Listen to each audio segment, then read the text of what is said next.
Let's solve one beautiful math question in the easiest way. Ready? But before we start, try this question in your mind. You got it? Now, what's the easiest method to solve it so that you will never lose here again?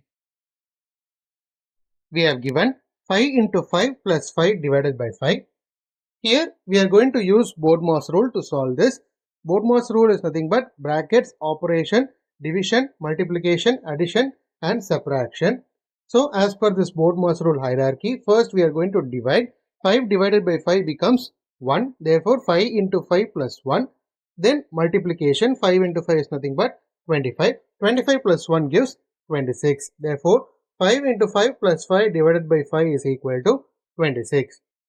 If you found this video helpful, hit a like and share it to your friends, and don't forget to subscribe my channel.